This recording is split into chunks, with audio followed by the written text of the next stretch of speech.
Halo kawan alur film, bagaimana kabar kalian? Semoga kalian selalu sehat dan bahagia. Kita berjumpa lagi di Ahmad Irwan Channel yang kali ini kita akan merangkum film yang berjudul Fortress yang rilis di tahun 2017. Film drama sejarah Korea ini diangkat dari sebuah novel yang berjudul Namhan Sanseong karya Kim Hon, yang berkisahkan mengenai invasi dari kerajaan dinasti Qing atau Jing dari Cina, yang berhasil menaklukkan kerajaan Joseon atau Korea. Jadi, tanpa berlama-lama lagi, kita langsung saja ke alur cerita filmnya. Selamat menyaksikan.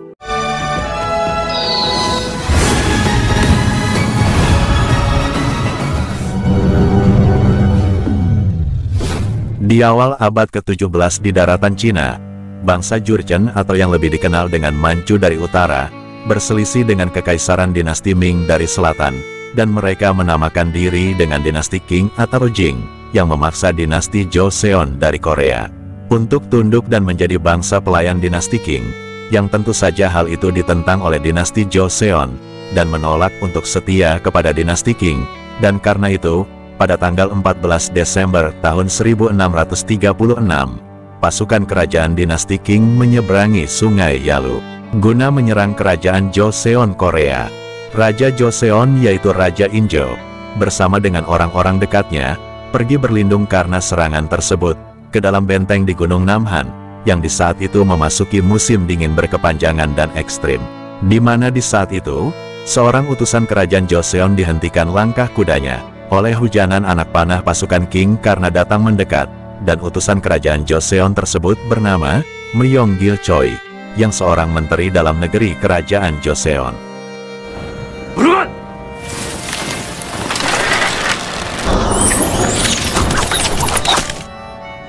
너는 누구냐? 신분을 밝혀라! 조선의 사신! 이조 판서 최명길이다!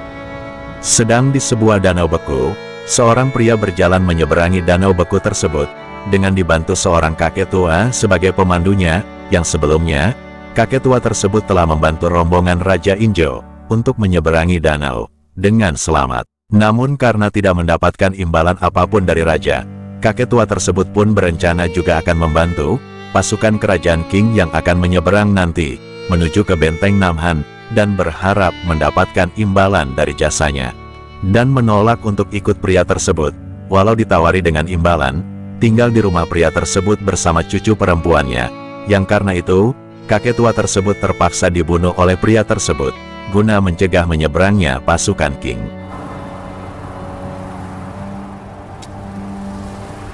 Lalu di salah satu pintu masuk benteng Namhan, terlihat iring-iringan pasukan kerajaan Joseon, yang secara perlahan memasuki benteng Namhan, sambil menahan dingin, yang kedatangan mereka dijadikan bahan pembicaraan oleh para pandai besi di dalam benteng.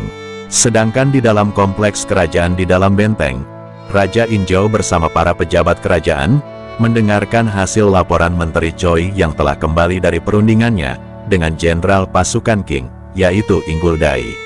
yang meminta sang putra mahkota raja, untuk diserahkan kepada pasukan Qing secara sukarela, sebagai syarat perjanjian damai baru, yang di saat itu, tiba-tiba saja muncul pria yang di awal film, membunuh seorang kakek tua, yang bernama Menteri Kim,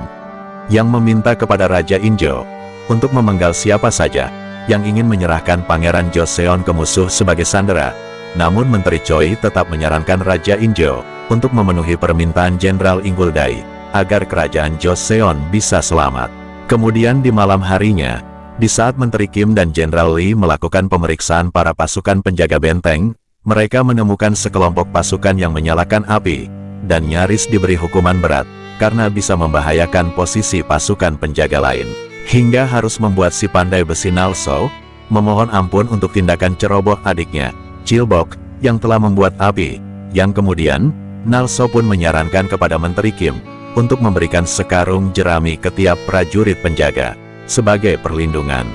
dari dinginnya cuaca. Lalu dengan titah Raja Injo, Menteri Choi pun kembali berangkat di pagi hari sekali, ke perkemahan pasukan Qing, untuk kembali melakukan perundingan dengan Jenderal Inggul Dai, dan di esok harinya, atas saran dari si pandai besi Nalso, Menteri Kim pun mengajukan permohonan, pemberian sekarung jerami untuk setiap prajurit penjaga benteng sebagai pelindung dingin, yang permohonan tersebut disetujui Raja Injo. Kemudian di perkemahan pasukan Qing, Menteri Choi hanya bisa terdiam, melihat persediaan makanan pasukan Qing yang begitu melimpah ruah, walau di tengah cuaca dingin ekstrim seperti ini. Dan dengan didampingi penerjemah Jung yang masih berdarah Korea, Menteri Choi pun menghadap langsung ke Jenderal Inguldai untuk memberikan hadiah seperti koin perak, dan meminta agar Jenderal Inguldai mau merubah syarat perdamaiannya dengan tidak menjadikan Pangeran Joseon sandera mereka. Namun, permintaan Menteri Choi ditolak Jenderal Inguldai yang tetap pada pendiriannya, dan memberitahukan kepada Menteri Choi kalau Han, atau kaisar mereka yaitu Huang Taiji Han, akan segera datang ke perkemahan pasukan Qing. Dan sekembalinya Menteri Choi ke hadapan Raja, para menteri dan pejabat lainnya pun marah, dan meminta Raja Injo untuk segera dieksekusi mati, karena dianggap telah merendahkan martabat putra mahkota. Dan Menteri Kim pun menyarankan kepada Raja Injo untuk menyerang segera perkemahan pasukan Qing sebelum Han mereka tiba. Dan dengan titah langsung dari Sang Raja Korea, yang dibuat dan dibacakan langsung Menteri Kim, para prajurit kerajaan Joseon pun diminta untuk bersiap berperang. Lalu sebagian kecil pasukan mendapatkan titah dari Raja untuk menerobos kepungan pasukan Qing, dan memanggil bala bantuan pasukan Korea yang berada di Provinsi Selatan segera untuk menolong Raja mereka. Dan di saat pasukan pengintai benteng Namhan tengah berada di dalam hutan, penyergapan pun terjadi.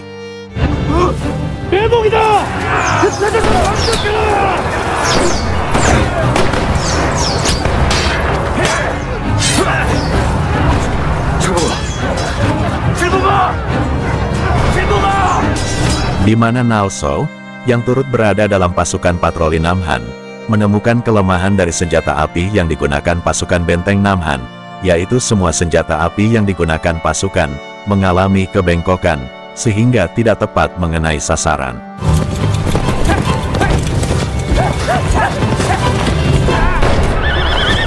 Yang hal tersebut segera dilaporkan Nalso ke Menteri Kim, dan laporan tersebut segera disampaikan ke Raja Injo, sehingga Nalso bersama adiknya Chilbok dibebas tugaskan dari prajurit lapangan, guna untuk memperbaiki senjata-senjata pasukan Namhan. Lalu setelah semua senjata pasukan Namhan selesai diperbaiki, dalam pertempuran berikutnya melawan pasukan Qing, pasukan Namhan yang dipimpin Jenderal Li berhasil meraih kemenangan. Dan di saat dalam perjalanan kembali ke benteng Namhan,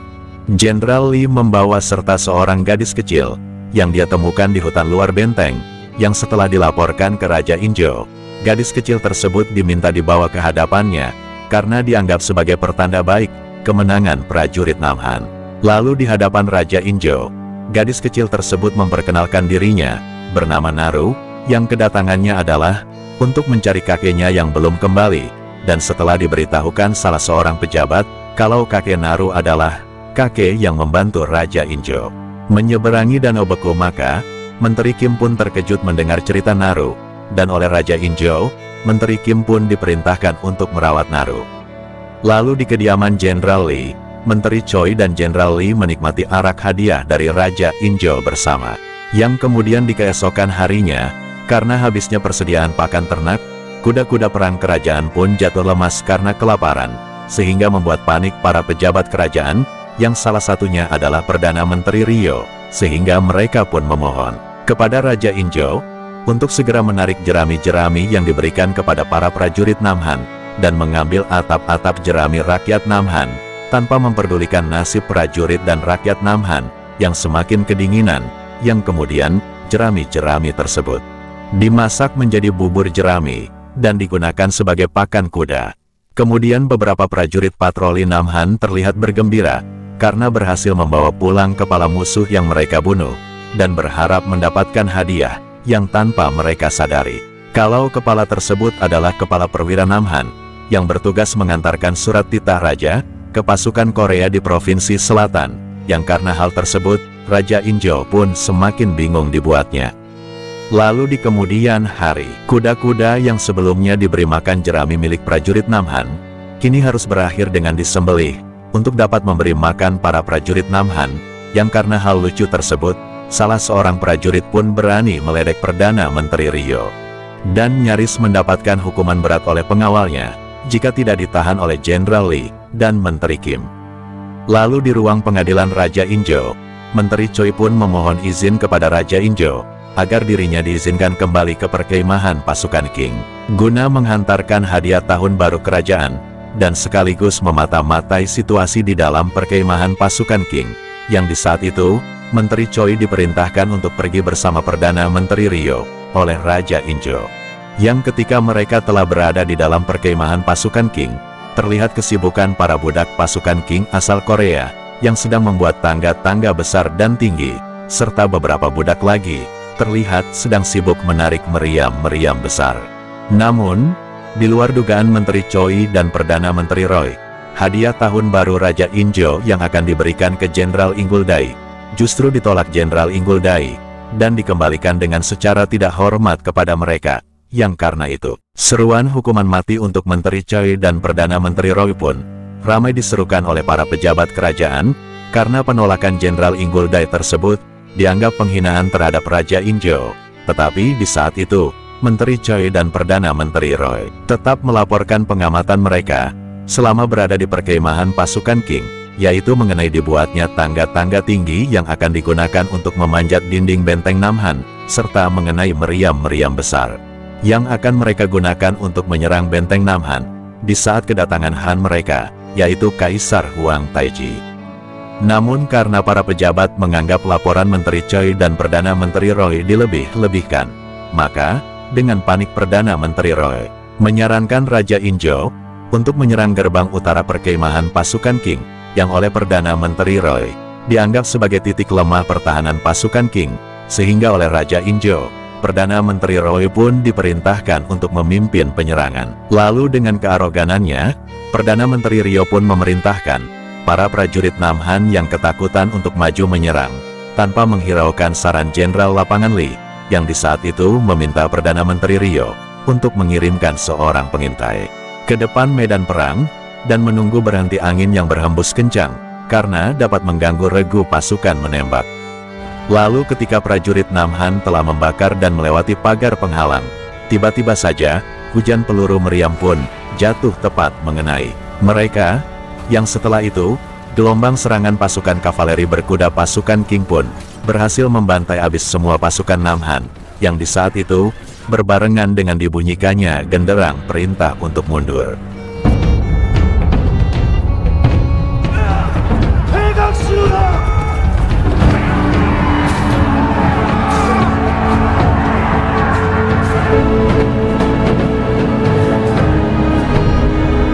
Dan karena kegagalan serangan tersebut, di depan Raja Injo, Perdana Menteri Ryo yang merupakan pemimpin tertinggi dari militer prajurit Hamnan sekaligus penyerangan tersebut, berusaha menyelamatkan diri dari hukuman berat, dengan mengkambing hitamkan Jenderal Benteng Namhan yaitu Jenderal Lee, dan letnan lapangannya, sehingga Jenderal Lee mendapatkan hukuman 30 kali cambukan, sedangkan letnannya dieksekusi mati, sedang Perdana Menteri Ryo hanya dibebas tugaskan, dan jabatannya dibebankan ke Menteri Kim. Lalu di malam berikutnya, Menteri Kim yang kini menjadi pimpinan tertinggi militer Namhan, mulai merencanakan untuk mengirim utusan, yang akan menerobos pengepungan pasukan Qing, guna memberikan surat perintah ke pasukan Korea di Provinsi Selatan, untuk melakukan serangan di tanggal 15 nanti, yang setelah disetujui Raja Injo, Nalso pun ditunjuk untuk mengantarkan pesan, karena dia dianggap menguasai medan di wilayah Namhan, yang di pagi hari buta,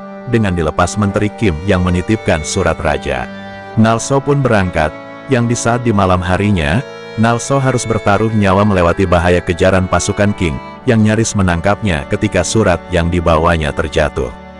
Sedangkan di dalam tenda Jenderal Inguldai, Kaisar Han Huang Taiji menolak permohonan Jenderal Inguldai, yang ingin menyerang benteng Namhan secara langsung, karena Han Huang Taiji menginginkan Raja Injo untuk menyerah tanpa perlawanan, setelah mendengar kedatangan Han Huang Taiji, melalui surat resmi kekaisaran. Dan surat resmi dari Kaisar Qing Han Huang Taiji tersebut, berisi ultimatum kepada Kerajaan Joseon dan Raja Injo, yang meminta untuk segera menyerah dan mengakui Han Huang Taiji sebagai Kaisar Joseon, dan juga Kaisar dari Raja Injo, yang mana mereka diberi waktu 1 purnama, yang jika sampai batas waktu tersebut tidak ada balasan resmi dari pihak kerajaan Joseon, maka Kaisar Qing akan mengirimkan pasukannya untuk menghancurkan benteng Namhan, sehingga ancaman tersebut membuat ketakutan Raja Injo. Dan menunjuk Menteri Choi untuk membuat surat balasan ke Kaisar Huan Taiji, sebagai pernyataan tunduk terhadap Kaisar Qing, yang di saat itu, menteri-menteri lain Joseon, menolak untuk membuat surat balasan untuk Kaisar Qing, karena takut dianggap pengkhianat. Sedang Nalso, akhirnya berhasil sampai di perkemahan pasukan Joseon Selatan, dan mendapatkan perawatan di sebuah tenda. Lalu keesokan harinya, setelah surat balasan resmi selesai dibuat oleh Menteri Choi, protes massal para menteri pun terjadi di depan pengadilan kerajaan, yang mana para menteri meminta Raja Injo untuk membatalkan niatnya mengirim surat balasan ke Kaisar Qing, dan menghukum Menteri Choi yang telah menuliskan surat balasan perdamaian tersebut. Lalu di perkemahan pasukan selatan Joseon, karena takut dan meragukan keaslian surat raja yang dibawa Nalso, maka jenderal pasukan selatan dan para bawahannya pun sepakat untuk menganggap surat tersebut tidak pernah ada, dan akan menghabisi Nalso. Namun di saat itu, Nalso sudah mencurigai rencana pembunuhannya dan berhasil menyelamatkan diri masuk ke dalam hutan, dan di saat telah terpojok, Nalso pun mendaki tebing air terjun beku untuk menyelamatkan diri. Lalu di saat seorang prajurit akan menembak Nalso dengan panahnya, tiba-tiba saja para prajurit yang mengejar Nalso mendapat serangan panah dari atas tebing, yang dilakukan oleh pasukan Qing, yang kemudian mengejar pasukan Joseon yang melarikan diri, hingga di keesokan harinya.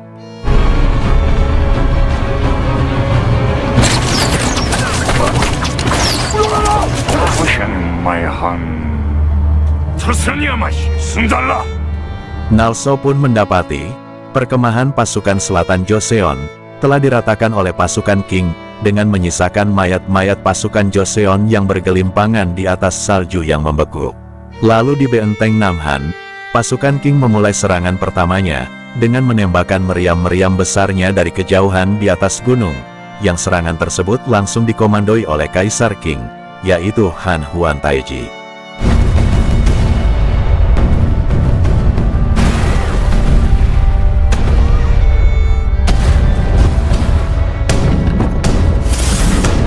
Dan setelah dinding benteng Namhan berhasil dijebol, pasukan Qing pun secara bergelombang, mulai merangsek masuk menyerang para pasukan Namhan tanpa ampun. Yang karena itu, Menteri Choi pun segera memacu kudanya, untuk dapat mengantarkan surat balasan raja. Lalu, setelah Kaisar Huan Taiji mendengar penyataan Raja Injo yang bersedia menjadi warga Kaisar Qing melalui ucapan Menteri Choi, Kaisar Huan Taiji pun segera memerintah pasukannya untuk mundur, dan menghentikan serangan ke benteng Namhan.